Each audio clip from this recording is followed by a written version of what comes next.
Good evening, everybody. Thank you for joining NAHT this evening for our COVID-19 update for special schools and alternative provision. This evening, we're joined by Olivia Blake MP, who is the chair of the SEND APPG. We're also joined by Marijke Miles, who is the chair of the NAHT SEND Council and a head teacher of a special school herself. We're joined by Pauline Aitchison from the National Network of Special Schools for School Business Professionals, and Stephen Kingdom of the Disabled Children's Partnership. My name is Natalie Pettifer. I'm one of the regional organisers for NAHT. I'm facilitating the event this evening, and I'll be introducing the speakers. We'll be hearing from them. During the course of the evening, we'll be running a poll with a couple of questions for you. We also have an opportunity to put questions to the speakers, which we appreciate some of you have already submitted. But what you'll be able to do now at the bottom of your screen is you should be able to see a Q&A tab. So if you'd like to enter any questions that you have there, then during the course of the first half an hour or so, you can vote on your favourite question. And when we've heard from all our speakers, we'll then go through the most popular questions to put them to try and get answers for you. I have a feeling that we may not be able to have all the answers that you're after this evening. That was very much the case for our first special schools event that we had, but that's the purpose, not just to answer any questions that we can, but also to gather the information that you're seeking and to take that to our policy department and to try and get the answers for you. If you're interested in using social media around tonight's event, then the hashtag is COVID School Response. If you'd like to use the chat section down the bottom of your screen as well, just for any comments, just to say hello, raise any thoughts, then feel free to do so. I do think that's actually all that I wanted to say. I wanted to just give a couple of minutes for everybody to come into the room. So again, welcome to those of you who've joined us. We have more than 400 people registered to join us this evening. Very much looking forward to hearing from our speakers and to getting your views as well. So I'm now going to hand over to Marijke Miles.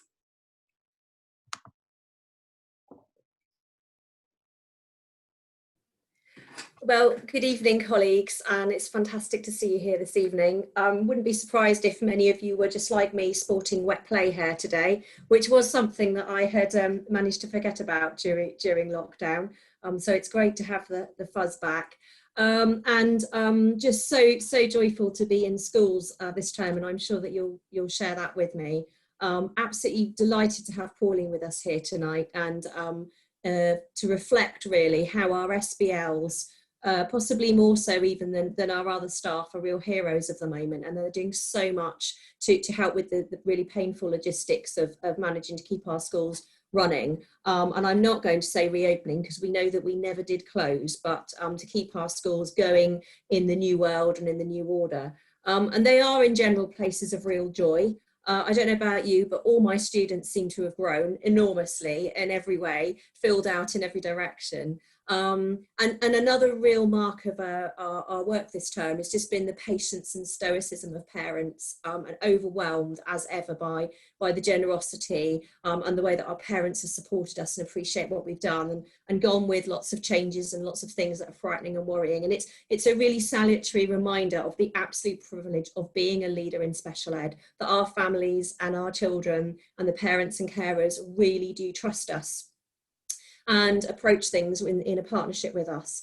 The flip side of that is when we don't have the answers, and I've spent a lot of my weeks just sort of looking over my shoulder and thinking, yeah, not bad for an afterthought. And I think that's how we've characterised really the way that the special sector has been treated throughout COVID. It was outrageous really that we had our advice published on the 8th of September, well after most of us had reopened our doors after the summer.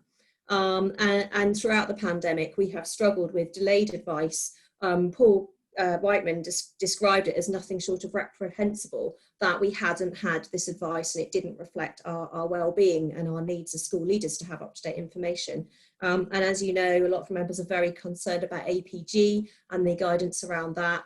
And what we're absolutely determined to do is to campaign so that the advice is not diluted, that it's cross-sector and consistent, and it's not diluted unless the science clearly indicates that.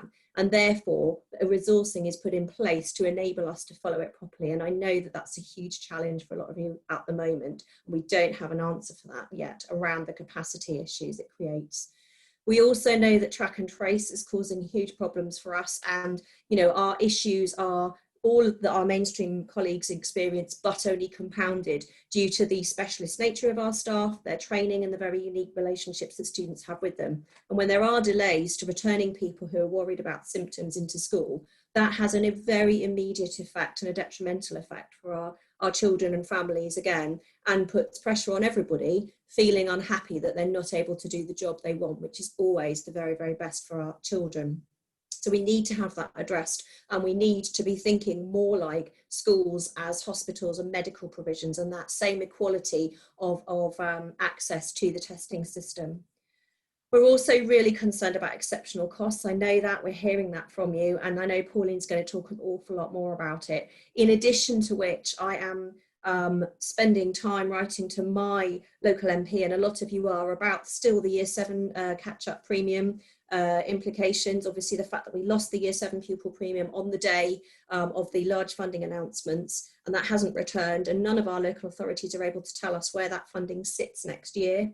That's not covered fully by the COVID premium, where it's been split into two parts, into 2 financial years. So that's adding a lot of complexities. The additional use of resources across the piece, again, I know Pauline's going to talk a lot more, and we're really grateful for the work that her network's done in exploring that in more detail.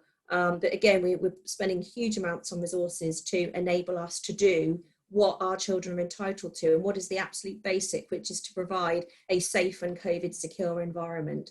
It does take a lot of extra resource, and we are already in a situation where our budgets are cash flat and have been for years. So it's a very, very challenging time. And so we're really calling upon government at the moment to provide additional funding to recognise that need and make sure that we can cover our essentials without compromising the quality of what we do and what people have come to expect from us when they trust us and they know that we're committed to delivering at that level. So that's it from me. There are lots of other people to hear from, and I'm looking forward to your questions later in the evening. Thank you. Thank you for that, Marijke. Before I hand over to Olivia, I just wanted to mention my colleague Alice has already put into the chat that she's here to help people. So if you're having any issues accessing anything throughout this webinar, please do let her know. And also there are going to be links to various documents and things that are mentioned throughout the evening. So do keep an eye on the chat there. If there's anything that we've referred to, you can look back and find that as well. So thank you very much. I'm now going to hand over to Olivia Blake to update us on the latest from the SEND APPG.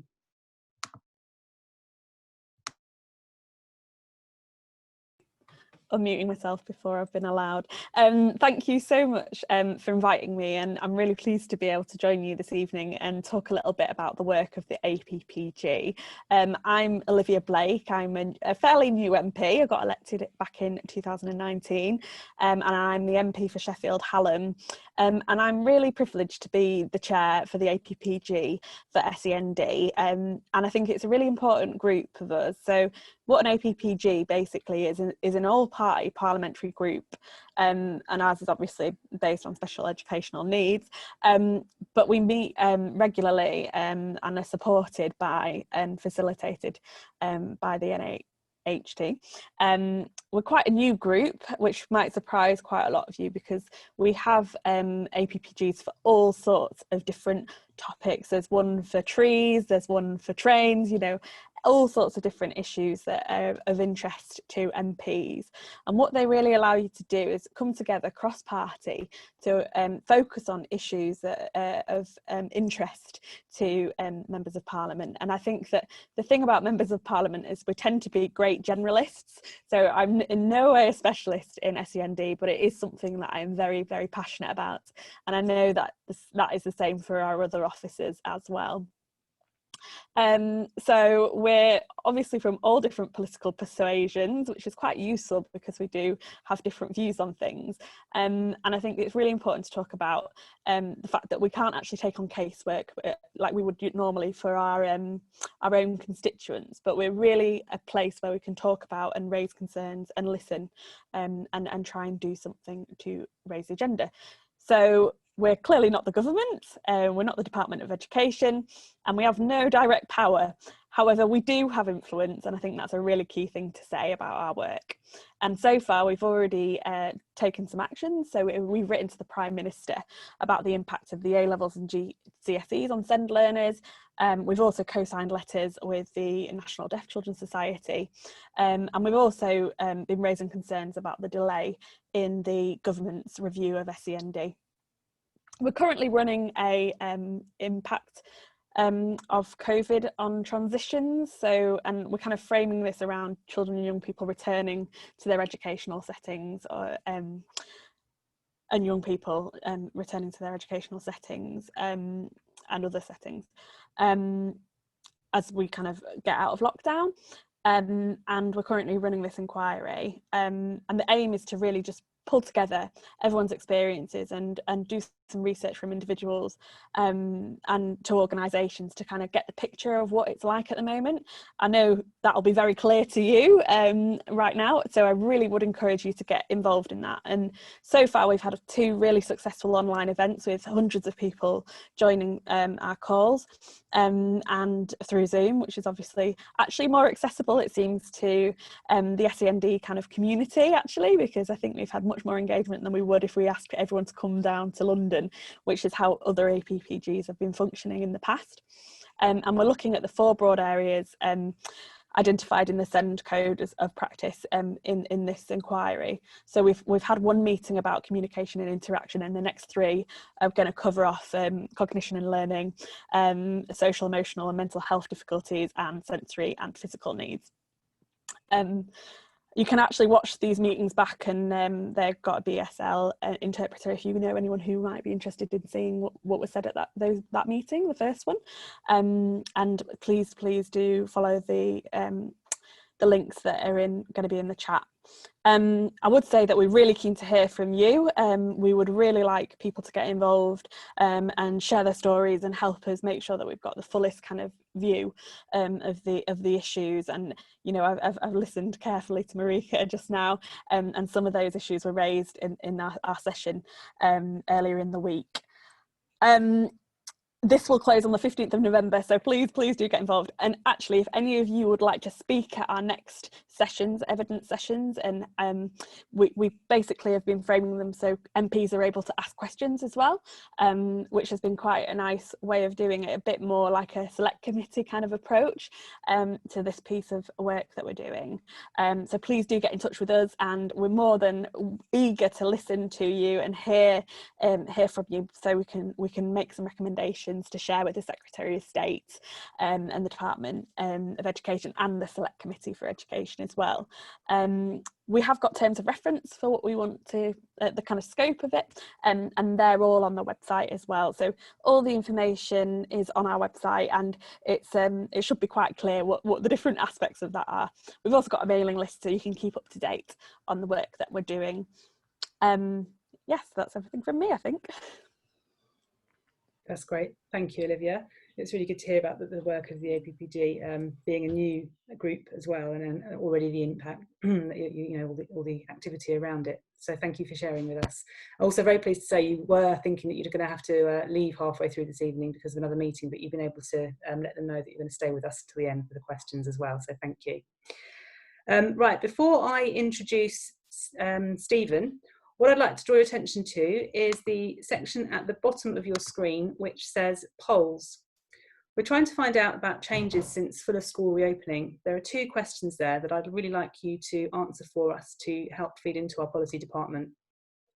Question number 1, in comparison to pre-coronavirus levels, have emotional and well-being issues of pupils in your setting increased, decreased or stayed about the same since fuller school reopening in September? And question number 2, in comparison to pre-coronavirus levels, have allied health staff been able to fully reinstate regular routine EHCP provision for pupils since fuller school reopening in September?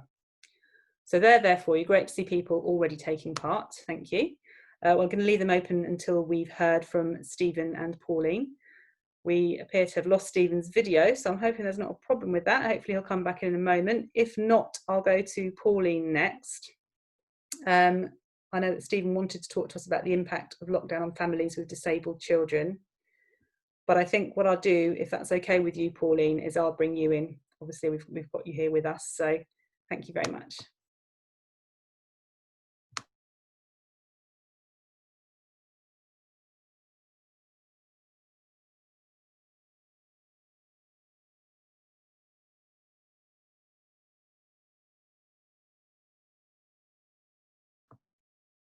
Sorry, I know we can't hear Pauline at the moment. Whether she can hear me saying that, I've been trying to unmute you, Pauline. It seems to. Do you want to try again? Yes, thank you.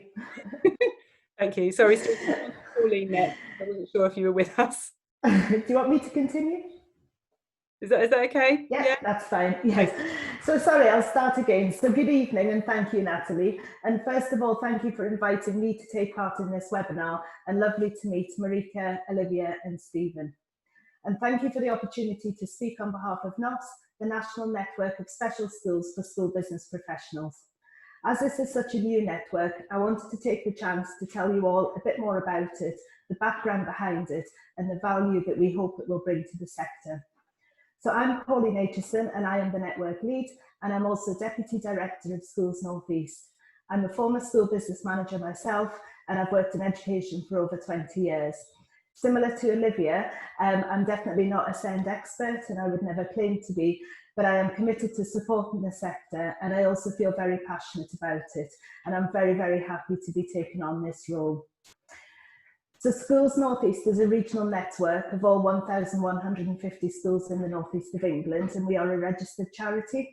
Set up in 2007 by schools for schools, we are a network for all and totally inclusive, regardless of stage, type of school, and we are the first and only school-led regional network in the UK. We're a driver of change in the region, lobbying to change the negative narrative that surrounds our schools and ensuring the context of the North East is recognised. We work with CEO and head teachers from SEND and AP in the North East, and this is an area of work that is currently being extended. So with our experience of strong networks, we were appointed earlier this year by the DFE to facilitate NnoSS, a dedicated special school and AP network that understands the topics and challenges that are unique to school business professionals working in England's special and hospital schools and AP provision. This is a totally inclusive network which aims to facilitate good and best practice and to lead, drive and deliver behaviour changes in schools' buying practices. Be a source of support, information, advice and guidance. We aim to engage with decision and policy makers and help build and provide evidence to support lobbying, and to work together to drive efficiencies, share resources and find solutions to issues, and to provide a valuable support to the SEND head teacher groups that already exist and bring together a strong voice of the school business professionals who work so hard to ensure that their schools are well resourced and to support the children and young people that they serve. So this is a brand new network just launched before the summer holidays, but already we have over 130 members from a range of schools throughout England. Last week I spent the week speaking to SBPs, as many as I could, to dig deeper into the issues that they face.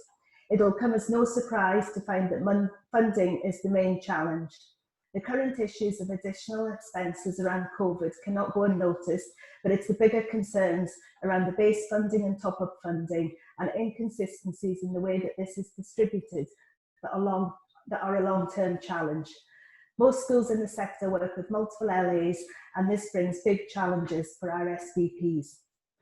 Balancing the budget to ensure that schools are appropriately resourced in terms of staffing and equipment will be harder than normal in light of the additional COVID costs. And the announcement earlier this year of Year 7 catch-up funding being dropped, as Marijke mentioned earlier, as well as the current loss in income through lettings. All of this with an increased demand for places and more children with higher needs coming through the system.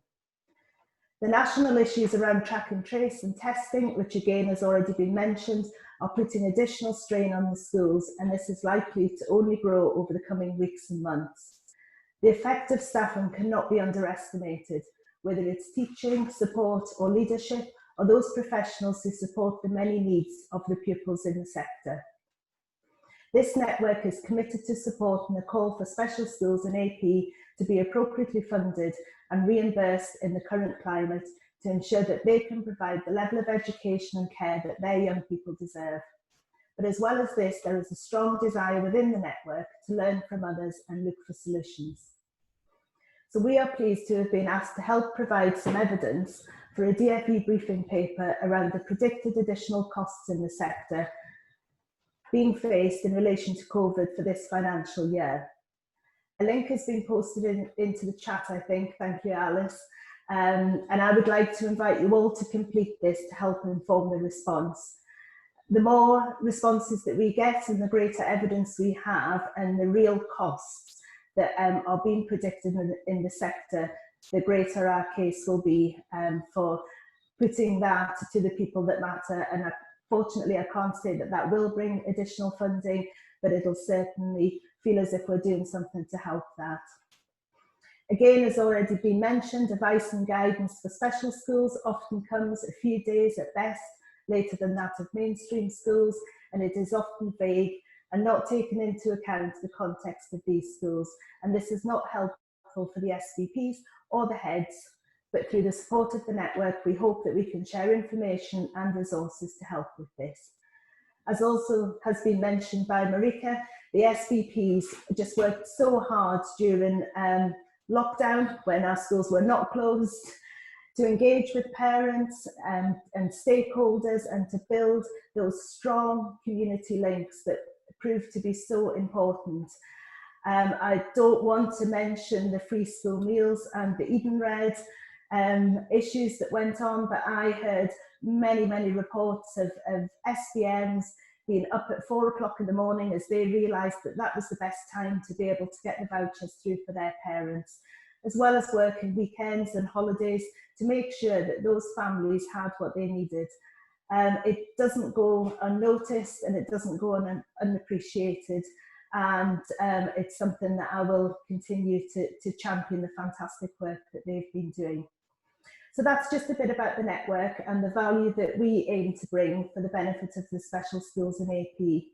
Just on a very personal note, I understand the challenges faced by schools and I am committed to supporting this network and also SEND as a whole, contributing in whichever way I can to making a difference to the learning chances of the pupils throughout the country. Thank you. Thank you very much, Pauline. It's great to have the perspective of school business professionals in this type of forum as well. So thank you very much for that. And just a plea really to everyone who is watching, if you're able to take part in that survey, that would be really helpful, and to share that with colleagues as well. Before we move on to Stephen, just to say we've had nearly 80% of people voting on the poll questions, so it'd be great if the rest of you are able to just have a quick look at them and give us your feedback. But without any further delay, we know that Stephen is definitely with us, so I'm going to hand over to you. Thank you. Thank you.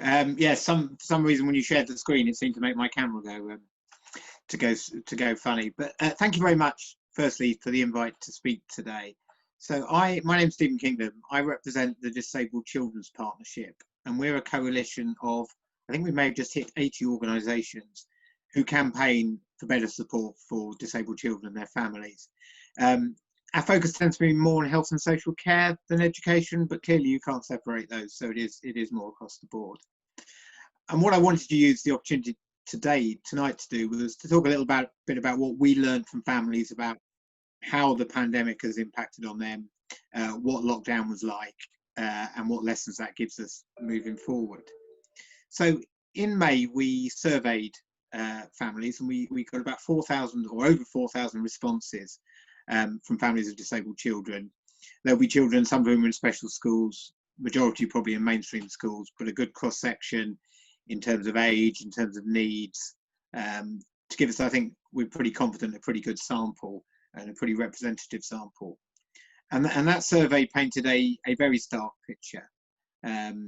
It showed parents managing a massively increased caring load, which impacted both on themselves and the whole family, increased caring roles taken on by disabled children and siblings. Families had lost the respite that being at school, children being at school gave them. And of course, it also lost access to their informal support networks, relatives, grandparents who, because of lockdown rules, couldn't help with caring. And in many cases, the statutory support that families received, such as short breaks or domiciliary care, where they did get those support, in many cases that just stopped completely and immediately, and is really only now slowly coming back. So parents reported being exhausted, stressed, anxious, and feeling abandoned by society. And as a result, many families saw declines in both their mental and physical health, again, of all members of the family, of disabled children themselves, their siblings, and their parents.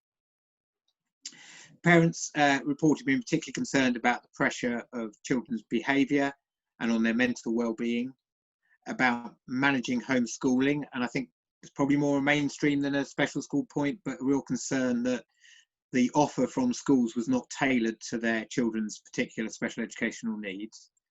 They're worried about what would happen to their children if they themselves contracted COVID.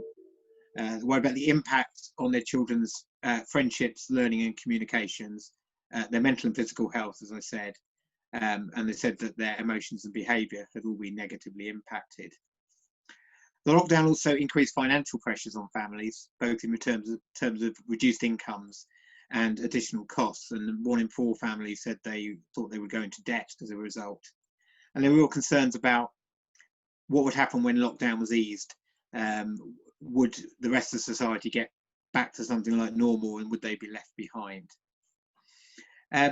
We shared our findings, as I say, pretty stark findings. We shared them with government, and we were told that ministers were very struck by the findings and really took them on board. And we did see some reflection of that in the guidance over the summer, for example, for local authorities and providers about the importance of reinstating short breaks and respite care. So in some respects we were pleased with that, but then as has already been noted, some things still felt like disabled children were forgotten about in guidance, for example, as you said, with the special school guidance coming out on the, when schools had already returned. We think going forward there's some key lessons to take from the survey findings, particularly if even after this week's measures, we go into further lockdown, or in areas with local lockdowns, or areas where individual schools have to close. And these are around the importance of making sure support is still in place for families, and particularly when children are no longer in school, that additional support is there to help families with their caring. The homeschool learning offer for children with special educational needs is tailored to their particular special educational needs. The other therapies and health support can continue and can be managed remotely. And that risk assessments for whether children can be in school or not are undertaken with the full involvement of parents and, where appropriate, young people. And not just, I think there was a real concern from parents in the spring. The risk assessments were often just about explaining why the child couldn't be in school, rather than about how school could be made safe for a child, or what other provision could be put in place to mean that the child could be safely cared for at home with the right support, and generally how to make sure the right support is in place. Going forward, obviously that survey took place at the height of lockdown. Things have changed since then. Schools are now, at least in theory, entirely reopen. Most children, we're told by DfE, 80% of children with education, health and care plans are now back in school. So we really want to understand what's changed now and what it feels like for parents now. So we're running another poll, a shorter poll, which went live this Monday, runs till the end of next week, again for parents, to understand how things have changed since the spring, how the return to school has gone. Are their children back in school? Are therapies and other such provision and the wider support across health and social care, are they back in place? Actually not dissimilar, some of the questions, to the questions in tonight's poll, and it'll be really interesting to compare the responses that you get tonight to those we get from parents and see if we're getting similar messages. But I think from our discussions with parents, there's some key things already emerging. Particularly when I talk to parents who have children at special schools, I think one of the big things to say is the great relief that children are back at school, and what that means for the child and what that means for the parents. And so thank you on behalf of those parents for all that you're doing to make that possible, to make your schools a safe place for children to be and to look after and educate those children. But there are still concerns, and a lot of these concerns you'll share and you will recognise.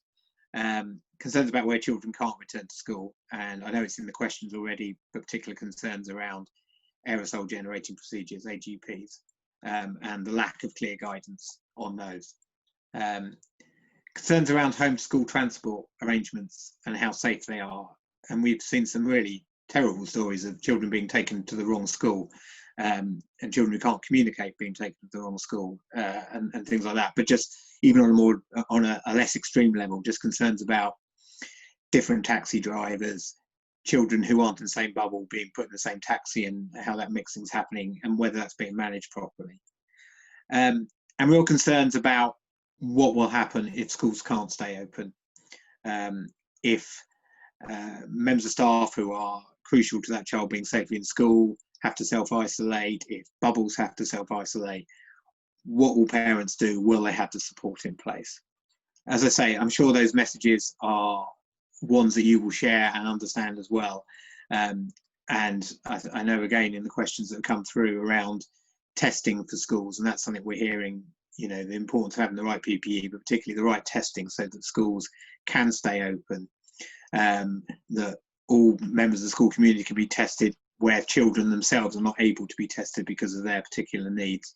And we're really looking for government for greater clarity and greater prioritisation of schools, and I think particularly special schools in that instance, in terms of the testing and the test and trace regime. Thank you. Thank you very much, Stephen, for sharing your findings with us, and it being well, it's very interesting, obviously, what you've found already from the impact during lockdown, but it's also going to be interesting, as you say, to see the difference in how families are experiencing the greater return to school. So thank you. It'll be interesting to share the findings with us as well afterwards. So I'm going to move on to the poll questions. We've had now, thank you, 84% of you have voted. I'm going to end the polling there. The first question the question was, in comparison to pre-coronavirus levels, have emotional and wellbeing issues of pupils in your setting increased, decreased, or stayed about the same since full of school reopening in September? And it's fairly close actually. 52% have said they have increased, with 42% saying they stayed about the same. So I think perhaps not surprisingly 6% say they've decreased. Then we have the very different in terms of the proportion of the voting, the outcomes of the second question. In comparison to pre-coronavirus levels, have allied health staff been able to fully reinstate regular routine EHCP provision for pupils since fuller school reopening in September? 75% of you have said no. So with that, we've had 17% saying yes. So yeah, significant. I don't know if before we move into the questions, anybody would like to sort of pass comment on the responses there, if you'd like to raise your hand at all. Thank you, Marijke. Well, I think one of the things that we have been saying loudly and clearly is obviously as an association and as professionals, we all recognise and welcome the end to the variation around EHC plans and reasonable endeavour. But that requires the H and the C stepping back into the space that somewhat schools have been occupying during the worst of the pandemic. And I think, you know, that response just reflects that real concern that there has become a reliance on schools more so than ever to cover the H and the C, and it is a real concern for us, and we will keep addressing that, and I'm sure that Olivia and other colleagues will do the same. Thank you. Is anyone wanting to add anything to that? Olivia? Yeah, I mean, just to say that I'm actually not surprised by the response that you got to those polls, and I think that, you know, those messages are really coming through clear. So if you've got an example, please do share it with us. And I think obviously there's a lot of concern about both of these areas, and I think, you know, we had quite a powerful message about you know, the emotional and well-being of SEND children anyway in our event earlier this week. And I think the thing that really came across in our first session was really that the magnifying glass has kind of been held up on that issue under coronavirus. And, you know, it's not always easy, even when we don't have coronavirus, and clearly this is just making things a lot more difficult and hard for young people. And yeah, obviously, yeah, there's lots of issues with provision of therapeutic kind of parts of EHCP plans as well. I think that's quite clear, and from the discussions that we've been having, and confusion about different postcodes really having different kind of levels of service at the moment. Thank you. Oh yeah, Pauline, see if we can do this. There we are. Thank you. Yes, I mean, I just wanted to comment a little bit on the first question about the emotional well-being issues of pupils, which is obviously a very important question.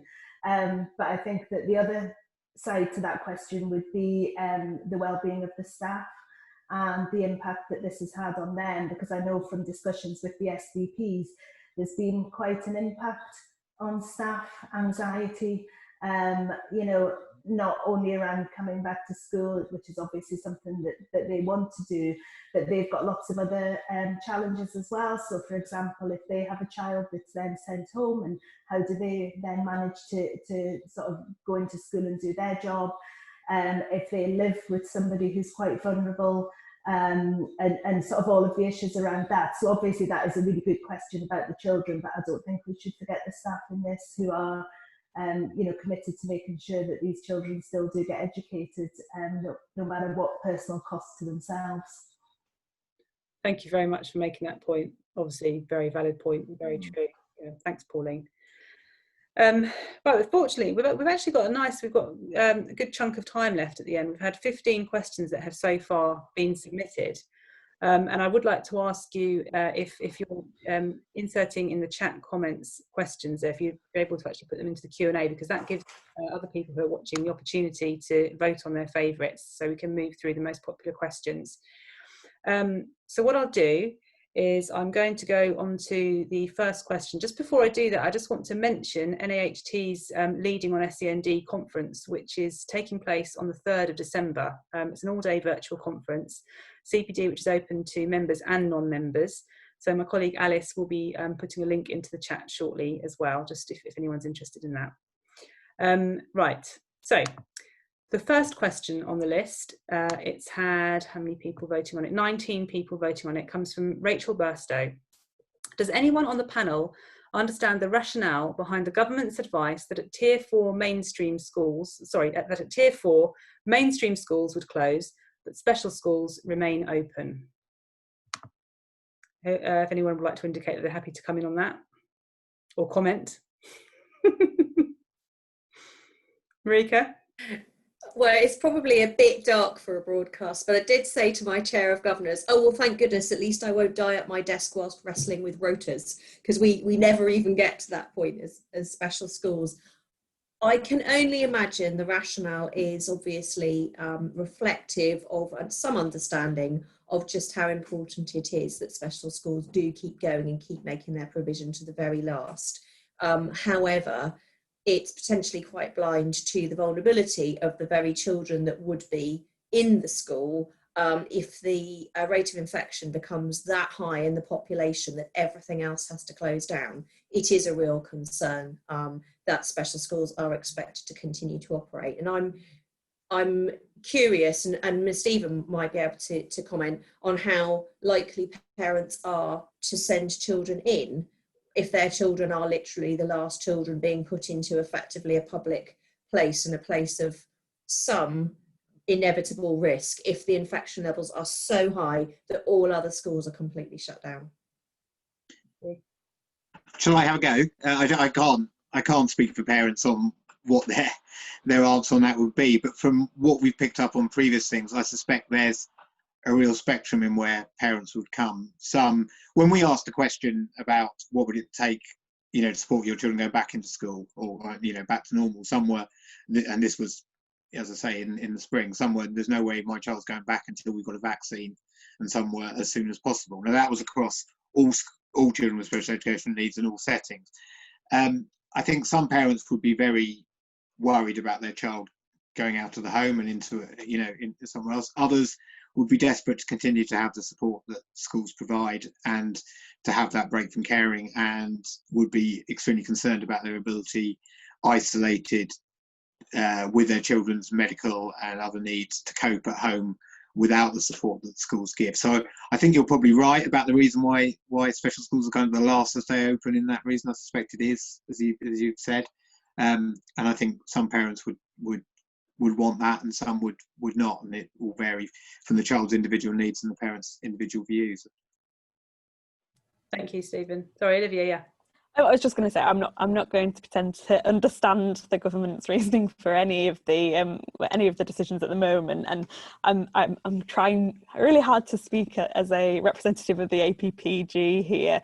But I think, you know, rather than as a Labour Party MP, which I am obviously, but I think that there is kind of a rhetoric around, you know, keeping schools open, and I think that as things go on, that is going to change, and the way we see that is going to change. And I think, you know, closures, you know, didn't happen in the first lockdown, so I think that, you know, there were lots of kids still going into schools in some of our communities, and I think that there is like a really strong emotional feeling in politicians that children should be in school. Whether or not that's wise, I think is very difficult, and I'm particularly concerned about community transmission at the moment, and how some of the lockdown measures in the cities that have gone into further lockdown have not been functioning and not been helping. So I think there is some key questions to ask government about their plans going forward, because I think that there clearly is a problem, and that will lead the most vulnerable, and, you know, these your schools and your settings at much higher risk. So I think it's something that we will definitely take up as the APPG and look at. Great, thank you very much.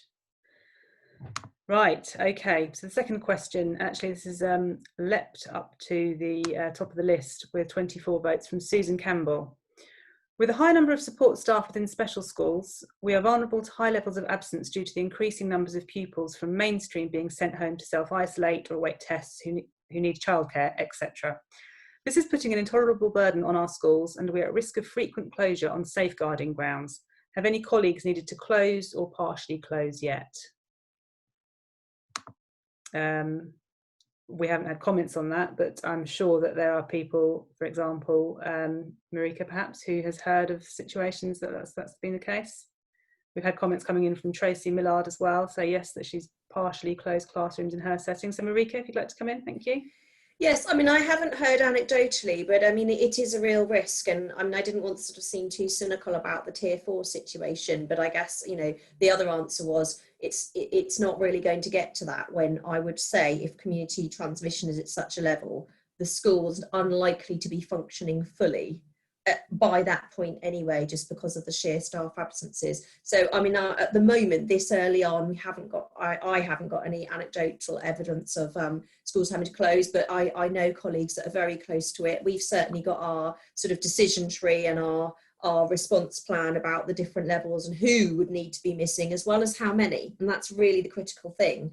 And I'm also really worried about our support staff, where there are policies which are that they will not be paid if they're at home taking care of a child who's been sent home, where their bubble, for example, is out of school. So just to be clear, obviously self-isolation is self-isolation, but our county is saying that support staff, if they have to be at home to care for a child whose bubble is closed or something's closed in their school, then that would be unpaid leave, which will be massively challenging for some of our lowest paid staff to potentially lose, you know, half a month's salary. So I'm very concerned about that too. Very, very valid concern, I'd say, and you know, as we've said, likely to become more of a situation that's happening more frequently, unfortunately, as well. Okay, thank you. So the next question on the list here is from Ashley Eastwood, with 20 people that have voted for it. It's quite an interesting question actually. How can we provide blended and remote learning for pupils with very personalised and complex learning needs? The SEND specific guidance doesn't really help too much. Any ideas? Or I can see obviously Marijke shaking your head, so you know, I understand that you've got sympathies with that comment as well. But I think we'll just take it from there, that actually, you know, this is very much a shared concern, and this is something which we can put forward to see if we can try and clarify, you know, to get some further guidance and clarification for people as well on that. Thank you. Sorry, yeah, Marijke. Yeah, I mean, I would just add that it's been really fascinating for me as someone immersed in pedagogy, how much people have conflated learning and doing over school closures. And it's been quite a shock to realise that for some people, the link between a thing you do and learning is much too close. And a lot of colleagues are saying the other thing is that in special, there's so much repetition and revisiting and overlearning. So, you know, what might look like a very small amount of work set is because the actual content is very small, but the adults and the work through the week in a class and so on would expand, would revisit, would develop. So it's quite challenging when the government is sort of implying that, you know, we really must have an equivalency of time and stuff like that, when, and for different students, you know, a task A might take much longer, look like a very small amount of content, but also say, you know, how we get people to rinse and repeat. And unfortunately, it falls to parents, because if our learners could just do stuff that we set for them and we just give it to them and they take it away, I don't think many special schools would be quite as full as they are. So we really feel for parents, but it is a huge challenge. Thank you. Yeah, absolutely. Going back to the previous comment about school closures, I've just noticed a comment from Louise Riley, who said that she's had to close her school, which is a pupil referral unit. So that's one that we've come through there. Thank you. Thanks for sharing that. Right, okay, so we're going to go to the next question. I'm afraid I don't have the name to hand of the person that submitted this. This is one of the ones that was submitted earlier on. We can check that. But the question is, how will special schools be financially supported with ongoing high monthly PPE costs and staff cover costs to remain open? I think possibly Pauline, if I can put that one to you. Yes, thank you, Natalie. I mean, I think that the line on this at the moment is nobody knows how they're going to be funded for that.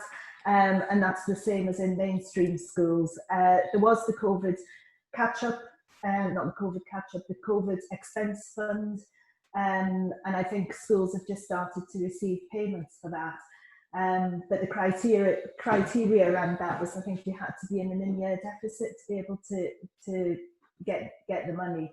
But obviously the survey that we've got out is looking to try and put some pressure on getting some of the reimbursements through, especially for special schools where the costs are a lot higher than they are in mainstream. I mean, I've just actually been having a look at the survey results that I've got in so far there, and I mean, just, you know, picking out a couple of things. We're talking about PPE. I mean, some schools are saying that they're predicting that they'll need about an extra £10,000 to cover their PPE in this academic year.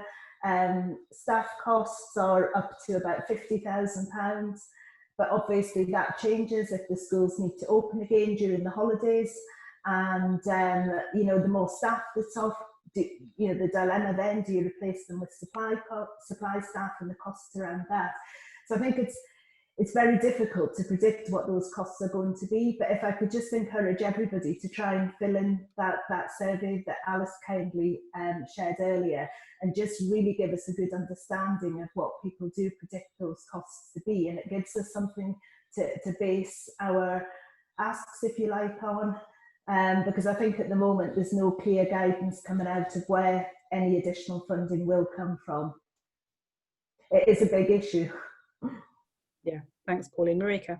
And just to add very quickly, I mean, once again, we go back to the issue of a lack of a fair and fully worked out national funding system, and the iniquity of the postcode lottery, because in the same way that top-ups vary so much, we do know that across the nation, there are some authorities who are being very supportive indeed and are topping up schools where there are clear additional costs, either on a per pupil basis where a particular student to keep meeting their needs has much higher costs, or as an input, and other authorities aren't. And to be honest, it's going to compound the inequalities, because most likely for the F40 authorities, that's just not going to be available to them. So that the poorest funded schools in the poorest areas will not get even some of that help. But again, if we had a national picture of consistency, we wouldn't experience that. And it's a real pity to see that it's possible for some authorities and others just aren't even considering it. Absolutely. Thank you very much. Okay, so I'm going to move on to the next question, and Olivia, I think I'll put this one to you, if I may. This question comes from Joe Stoling, who also actually submitted that question we've just discussed about the PPE costs. So, when will it be recognised that generic special schools need the same level of support as hospitals and the care sector with regards to staff testing and in-house medical support? In the coming winter months, we cannot be educating young people with complex health needs without staff receiving regular testing. We're not prepared to put lives at risk. Absolutely crucial question, and thank you so much for asking it, because I think, you know, we're already seeing today in the news that even those that are kind of on this priority list are struggling to get testing as well. You know, in Sheffield, where I represent, we've got a very big lab space in our local hospitals who've been testing their frontline staff, and they started that much earlier than they were advised to.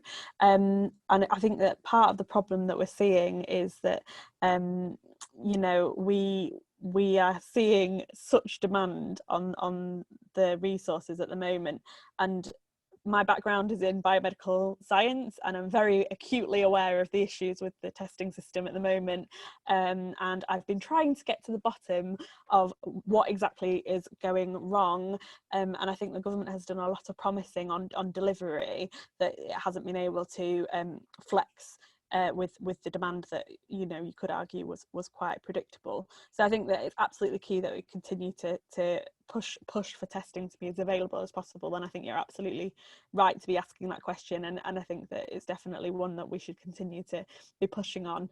You know, obviously we've got the track and trace app today that's been launched. I would encourage everyone to download that. I know it's a bit late, but I think that we really need to find ways of trying to take the pressure off testing, but I don't think that that's going to be done by saying this set of people should have this test and this set of people shouldn't. I think that we really need to kind of get a grip of this situation, really, and make sure that we're asking these questions and making sure that we're continuing to increase capacity and actually get tests delivered in a quick turnaround as well, so that we're not leaving medical staff and school staff exposed and unable to work, essentially, as well.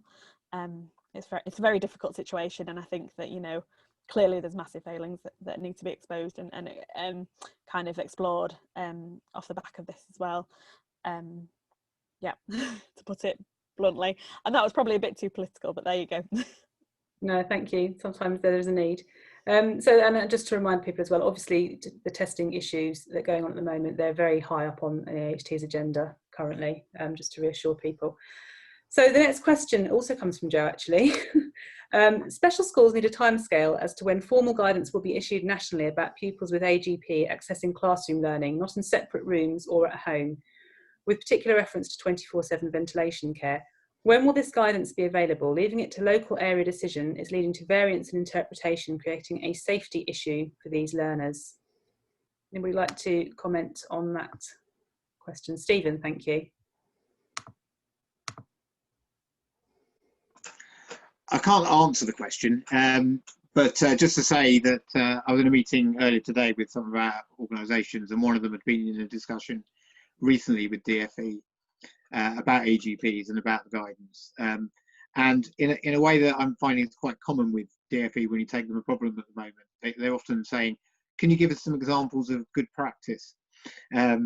Which I think is a sign of they're struggling to find the answers. So I think I would say if people have examples of good practice where local procedures are working well and getting children with AGPs back into schools, share those with, well, you can share them via me to government or other routes into government, because I think they clearly are struggling to get this right, and anything we can do to help them get the guidance right and clearly is urgent and really important.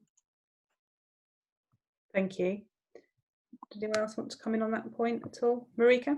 Well, I mean, I just say that, I mean, I think it was Olivia that said really, or perhaps Stephen, that, you know, this COVID has really just shone a magnifying glass on the issues we already had in the system, and it's just compounded them.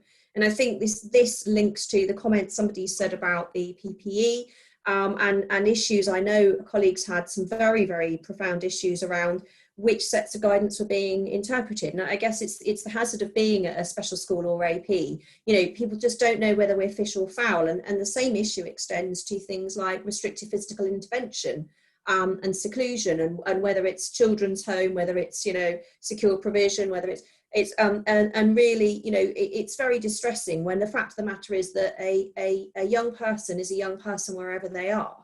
And that's the end of it. And if we're aspirational about what they deserve and what they need by way of care, whether it's somebody restraining them, whether it's somebody helping them with aerosol generating procedures, it's a really disappointing. And again, it reflects that whole sense of being an afterthought, that we can't just come to a decision about what's best for them and agree it across sectors. It makes it absolutely clear that it's driven by politics and by bureaucracy when it should be driven by the need of the person in the moment. And really, you know, we just need to get onto this and have people listen. And AGP is a perfect example of how the comment's absolutely right. You've got localised things going on, but it's because they just can't decide if we're a hospital or a school or which. And of course, the implications of swinging one way or the other are financial and therefore political. And that's why it's so uncomfortable, and why the young person isn't being put at the heart of this, this issue the way it should be. Thank you. Okay, I'm just thinking, I'm conscious of the time. We have had the next question that was a very popular question actually was about reopening the hydrotherapy pool to pupils. But there are lots of people that have commented on that. So thank you very much to those of you who have passed comment and also offered support to the member who's put that question out there. I'm going to move on to the next question here, which is about, it's a similar question. I've been reading through the questions and there are some very similar topics about, you know, the disparity between the school staff, NHS care staff, and moving on to more questions about testing. So I think we'll just put this last one out there. And then we'll have to bring the evening to a close, I think. But the question is from Amanda Mordy. How can the government influence NHS to stop the double standards of education staff being expected to work face-to-face and implement physio and speech therapy when NHS have a virtual first policy and refuse to come to work with pupils? Anyone want to put their hand up for that one? Okay. That's fine. I think what this shows us, you know, the fact that there, as I said at the beginning of this session, there aren't answers. That there's some very valid questions out there, which unfortunately we can't really answer. What we will do as NAHT, things that we have taken away from this session, we're going to review all the questions, those that haven't been answered. We're going to make sure, as I said at the start of the evening, that they will go through to our policy department. They will be fed back into the frequently asked questions, which are regularly updated on our website. And to just remind everybody, keep on the amazing work that you've been doing to keep your schools open to all of your pupils, your special schools, alternative provision. Just, it's amazing that you're managing to do that. Thank you, everybody. If you are needing support and you can't find what you need in the frequently asked questions, please don't hesitate to contact the specialist advice line. I will say to you that if you are in a position where you think that you'd like to become a person that can support others within your union, if you're interested in becoming official with NAHT, please do look at our website. There'll be a link in the chat there. If you're not a member of NAHT, because obviously this has been open to members and non-members this evening, and you would like to join us, please check our website as well, how you can do that. There'll be a link on the chat as well. And we do have many other briefings. Thank you. As I say, it's, you know, it's late in the evening. It's been a very long day, I'm sure, for all of you, and we really appreciate you joining us, and panelists and attendees for spending this hour with us. If you want to keep an eye out for any more briefings, we've got a couple more planned before the half term. We've got a full programme coming up after the half term as well. And we're always interested in finding, hearing suggestions for topics that you'd like to see in our briefings also. So if you could send an email to organising@naht.org.uk. but look out for look out in your inbox for the updates about the briefings that are going to follow shortly. So no, for now, it just remains for me to say thank you again, everybody who's joined us. Thank you to our panellists, Marijke Miles, Pauline Aitchison, Olivia Blake and Stephen Kingdom. And I hope you will have a very good evening. Thank you very much.